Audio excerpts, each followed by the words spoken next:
Welcome friends, another 7 Days to Die update is upon us. Alpha 20.6 is on its way. This has been somewhat unexpected, and while it is an experimental right now, it's not in the general branch. I do expect it to go into stable next week. This brings us to Alpha 20.6. The FunPimps have said that they were focusing on Alpha 21, but it looks like some features were easily backported into Alpha 20.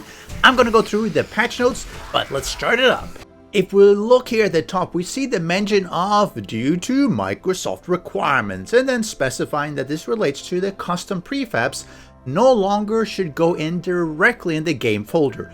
I suspect this is the main reason we see in Alpha 20.6, as this was likely an omission that was caught and had to be fixed to stay within Microsoft's strict policy of custom file access. What this means is that prefabs now needs to go in the local prefabs folder.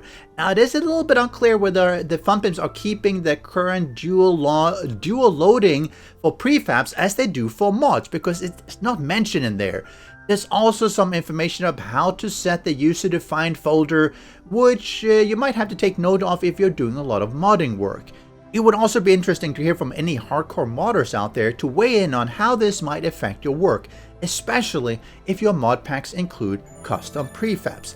But now to what has been added. As we go down there, a great new feature has been added to the drone, which is ally healing and the ability to toggle this off and on. Of course, for proper use, you want to make sure you have the auto heal mod. So if I'm looking at my robotic drone, normally if you hit E, you'd be able to say, hey, make sure you're healing me, and I could heal myself, as you can see there. There doesn't seem to be any way to toggle the heal myself or heal allies here. You actually have to talk to it, and then there'll be an option here that says heal me.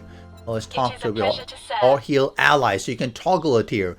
And this is pretty good. I really like this because there's often where you're out in a party, one person has a drone, and with this new feature, they'll be able to use the drone to heal the whole party and not just yourself, which I think is good. And I think they should also make the drone less common so that you don't see everyone running around with it. But at least this is a step in the correct direction.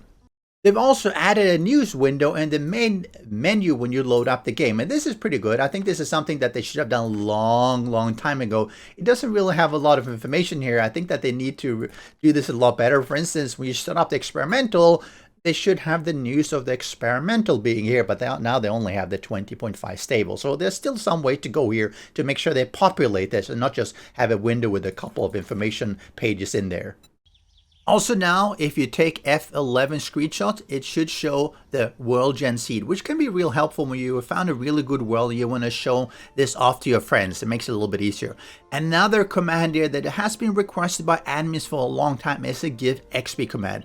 While character corruption is really rare, it does happen, and from personal experience, it's a pain to re-level players because the current give XP command only worked on yourself as an admin. But now finally, if I go in here and I do help give XP, you actually can have a player that you can award this specific experience to. And this is really good when someone, let's say you're someone having a corrupted character, you delete it, they need to restart. I've got a bad feeling about this.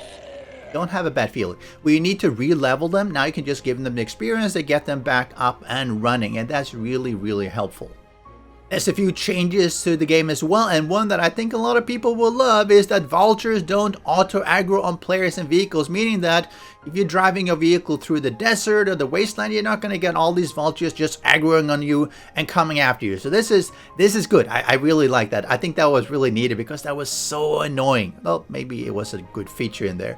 There's also been a bunch of fixes that have gone into the game. Some of them are game crashes, and when they fix that, it's always great. Most are really minor, but there are a few callouts out here specifically relating to drones. If you see the first one, it says drone receives buff from charismatic nature, and it gets +1 hit point gain per hit at level 3. Drones will trigger when motion sensor is set to strangers and zombies. This is something that was really annoying. If you had a base, you had your traps and everything, and your drone would start just triggering all your motion sensors. You see doors opening, traps would trigger, and you'd be firing darts and what have you around. And that was really annoying. They seem to have fixed this, which is good. They apparently had an NRE problem with drone pathing, but that was only the prefab editor, so most people would not run into it. Another thing that drone previously couldn't heal abrasions when using first aid bandage or kit. And this was really bad because what happens is that you get an abrasion, and that means that it lowers your maximum, and I think I might even have some here, that's probably sprained though. It lowers your maximum, and it couldn't heal that. It would try to heal your hit points, but it couldn't heal because, well, you have an abrasion. So it's really good that they've done that because it just helps. I don't think it prevents all the issues where the drone tries to heal you even though it actually can't, but at least it's a step in the right direction.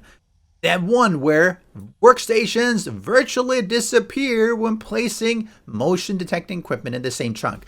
We've all seen it where you have your workstation, actually more than workstation. There's some other blocks out there that have the same problem, but specifically workstations where at certain angles they would just disappear. You look at them, you can see them, you turn a little bit and they disappear. And it looks like some of this has been tied to having motion detecting equipment in the same trunk. This is really weird, but I'm glad they're at least finding some of these problems and removing them because it's really annoying when you walk around your base and suddenly things just vanish because, well, you can't see them even though they're there. So removing and reducing this is really welcome. Now, if you've been having weird specific issues with your game, it's always great to go through the list of fixes. For instance, this is one where players with non-Latin characters in their Windows user profile were unable to start a game through the game launcher. This is not going to be something that is probably going to affect a really, really small percentage of players in the game. But if it does affect you, of course, it's game breaking. So it's good to read through just these fixes to see if there's anything in there that really would solve some of the problems you might have been having. So did you catch anything that it was of particular interest to you? Why not let me know in the comment section below. And if you do have any other big problems in Alpha 20 that you really think needs fixing, why not raise that as well? Take care, Survivor. Stay safe. Special thanks to the great patrons supporting the channel. If you would like to join the vetted community and support these videos, do follow the Patreon link.